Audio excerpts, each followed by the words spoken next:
Ria Ricis itu nggak pede lah secara fisik sama suaminya. Aku lebih tertarik mengomentari bahwa salah satu penyebab perceraian itu pemicunya juga ada di faktor mertua. Kan kayak kalau misalkan kami bisa ngasihin duit sendiri, terus kami bisa beli apapun yang kami mau pakai duit kami sendiri, kok jangan banyak tingkah. Cukup udah. Cukup jadi laki-laki baik, kok hasilkan duit untuk ngasih kami itu nafkah lahir batin yang cukup, yang kau mampu. Karena kalau misalkan sampai kau kasih nafkah lahir batin juga nggak bisa, apalagi gunamu jadi laki. Gara-gara terlalu lugu, introvert dan gak peka, akhirnya digugat 87 halaman. Hal itu sih memang urusan ranjang, urusan rumah tangga, urusan di kamar itu kan urusan mereka.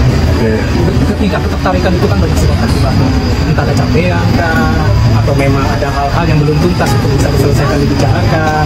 Kemudian mungkin Rian juga perlu waktu juga untuk bisa membangun komunikasi lebih baik. Kalaupun rujuk itu percuma. Kalau sifat mohon maaf ya, karena kamu kan tanya saya suruh liatin alias suruh ngeramalin, ini kan hanya ramalan ya, jadi bisa dipercaya bisa enggak.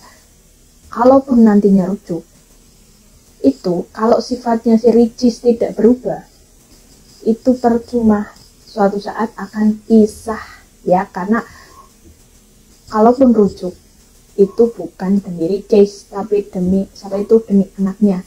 Jadi yang harus dikontrol di sini si Ricisnya, bukan Riannya. Nah kalau yang saya lihat mah kayak gitu. Jadi emang awal permasalahannya yang saya lihat itu di Ricis. Guys, perceraian antara Ria Ricis dan Teuku Ryan banyak sekali menuai pro dan kontra, bahkan mendapat tanggapan dan reaksi dari masyarakat Indonesia dan juga netizen. Berikut cuplikannya.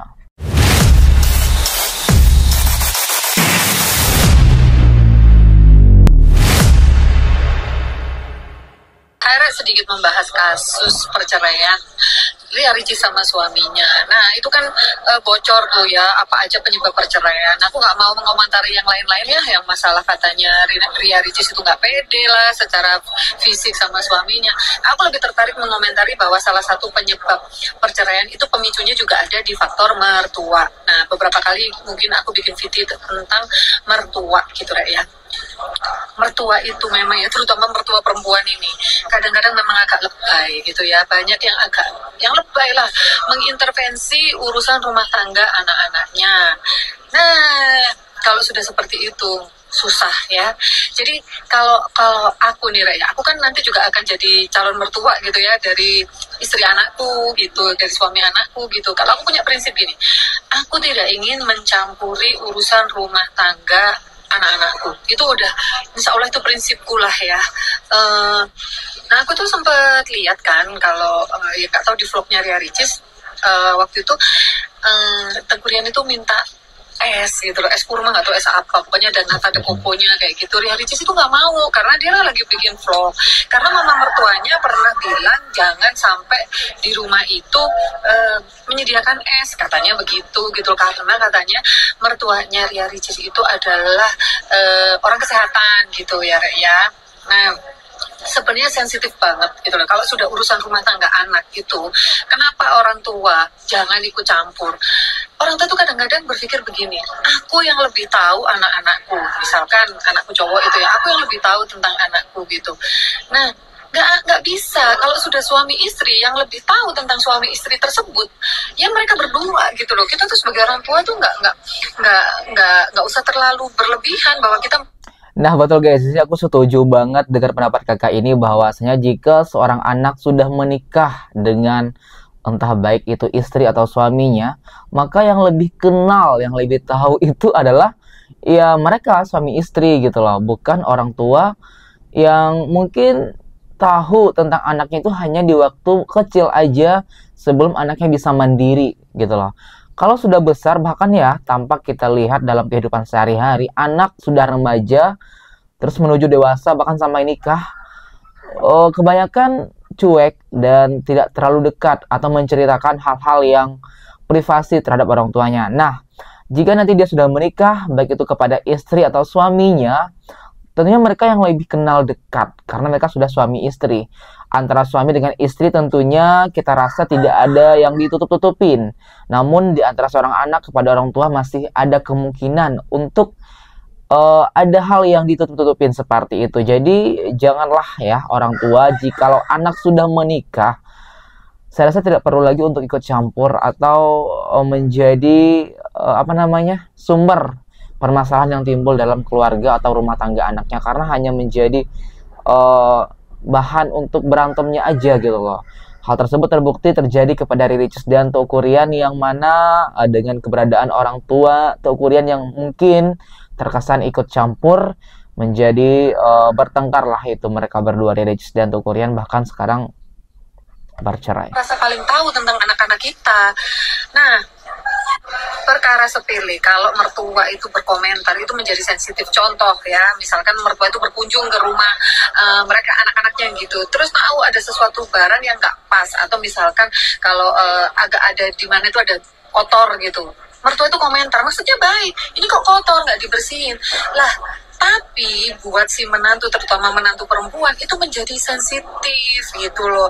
Jadi itu kan rumah mereka, yang mau ditata seperti apa, mau orat-arit, mau diapain, terserah mereka.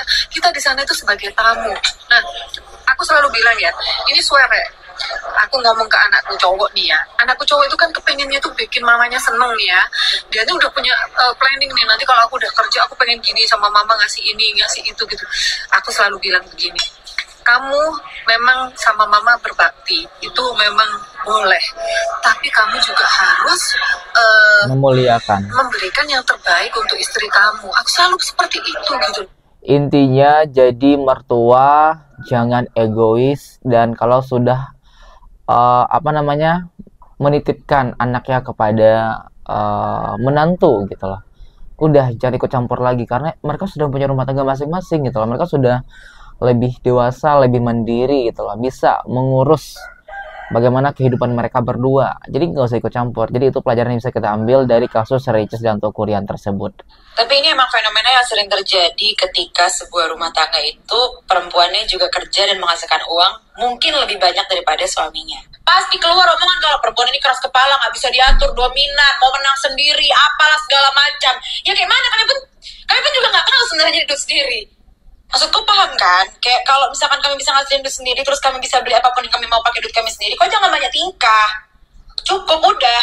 Cukup jadi laki-laki baik, kok hasilkan duit untuk ngasih kami itu nafkah lahir batin yang cukup, yang kau mampu. Karena kalau misalkan sampai kau kasih nafkah lahir batin juga nggak bisa, apalagi gunamu jadi laki. Baguslah perempuan bisa nyari uang, bisa beli rumah, bisa beli mobil, nggak merepotkan kau. Kalau nunggu kau yang belikan rumah, belikan mobil, mau kapan? Kelamaan.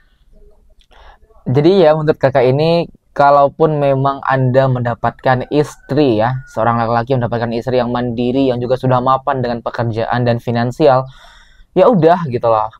Yang penting kamu menjadi suami yang baik aja gitu loh. Seorang istri tentu tidak bakalan tantrum, tidak bakalan terjadi masalah, tidak timbul perselisihan di antara rumah tangga tersebut jika seorang suami ya menjadi suami yang baik aja gitu loh. Nggak usah terlalu mikirin uang apa gitu, yang penting nafkah lahir dan batin gitu loh terpenuhi. Dan kalaupun nafkah uang materi kalaupun tidak sebesar yang didapatkan oleh istri, yang penting jadi suami yang baik aja. Tentunya seorang istri bakalan menghargai juga, bakalan mengakali bagaimana caranya mereka bisa hidup dan berlangsung hidup dengan harmonis. Walaupun yang dominan menghasilkan uang itu adalah seorang istri, yang penting saling menghargai aja.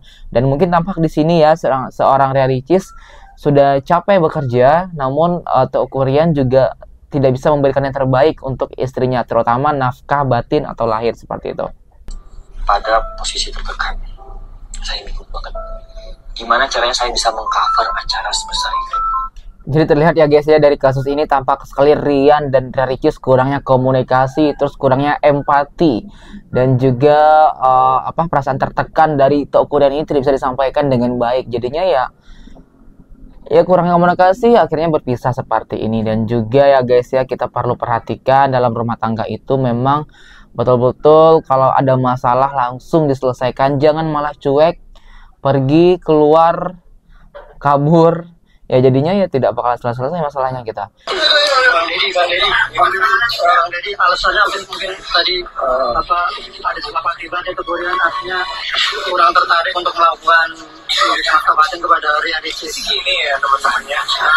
Kalau soal itu sih memang urusan panjang, urusan rumah tangga, urusan kamar, urusan ketika ketertarikan itu kan banyak sebab akibat. entah kecapean kah, atau memang ada hal-hal yang belum tuntas untuk bisa diselesaikan dibicarakan. Nah, saat ditanyai oleh wartawan, pengacara dari Teuku Ryan memberikan tanggapan alasan apakah dari seorang Teuku Ryan kenapa sampai kurang tertarik untuk memberikan nafkah batin kepada Riri Ricis. Nah, di sini klarifikasi atau tanggapan dari kuasa hukumnya adalah karena mungkin kecapean atau ada urusan-urusan yang belum tuntas, jadinya tidak kurang tertarik untuk melakukan atau memberikan nafkah batin. Cuman ini kurang masuk akal juga sih ya. Harusnya kan memang suami istri wajib memberikan nafkah lahir maupun batin. Nah, ini juga yang menjadi pertanyaan banyak orang. Kenapa gitu loh? Kenapa? Apakah memang Ricis kurang menarik untuk seorang Teuku Ryan? Kalau kurang menarik, kenapa nggak dari awal gitu loh, sebelum nikah? Kenapa sudah menikah seperti itu? Inilah yang menjadi tanda tanya banyak orang. Nah, timbul juga muncul pro dan kontra terhadap nafkah yang tidak diberikan oleh Teuku Ryan ini, terutama nafkah batin. Kalaupun rujuk itu cuma kalau sifat mohon maaf ya, karena kamu kan tanya saya suruh liatin alias suruh ngeramal, ini kan hanya ramalan, jadi bisa dipercaya bisa enggak. Kalaupun nantinya rujuk itu, kalau sifatnya si Ricis tidak berubah, itu percuma, suatu saat akan pisah ya, karena kalaupun rujuk itu bukan demi Ricis, tapi itu demi anaknya. Jadi yang harus dikontrol di sini si Ricisnya, bukan Riannya. Kalau yang saya lihat mah kayak gitu. Jadi emang awal permasalahannya yang saya lihat itu di Ricis, egois. Nah guys, jadi kakak ini melihat ya, di antara Ricis dan Teuku Ryan, Ricis lah yang egois dan mempunyai sifat yang kurang baik sehingga menimbulkan masalah-masalah dan pada akhirnya berujung kepada perceraian. Kalau memang Mbak ini meramal untuk apakah bisa Ria Ricis dan Rian itu rujuk, bisa saja, tapi itu bukan karena cinta atau apa, tetapi karena anak atau mau anak. Namun sangat susah untuk rujuk ya. Sangat susah untuk rujuk antara Ricis dengan Rian karena memang percuma kalau sifatnya Ricis tidak berubah, karena kakak ini melihat Ricis lah yang di sini mendominasi dan egois seperti itu. Namun ya guys, kita doakan saja terbaik untuk keduanya. Kalau memang ini jalan terbaik mengakhiri hubungan mereka, semoga tetap menjadi mantan suami atau mantan istri yang baik. Nah, sehingga anak-anaknya nanti Moana bisa mendapatkan sosok ayah dan ibu juga tentunya. Dan juga semoga Mas Rian tetap memberikan nafkah kepada anaknya Moana. Dan berikan tanggapan kalian juga di bawahnya sebanyak-banyaknya mengenai kasus ini. Siapakah yang benar dan siapakah yang salah menurut kalian dari kasus ini. Dan aku dari YouTube Biasa TV mengucapkan terima kasih dan sampai jumpa.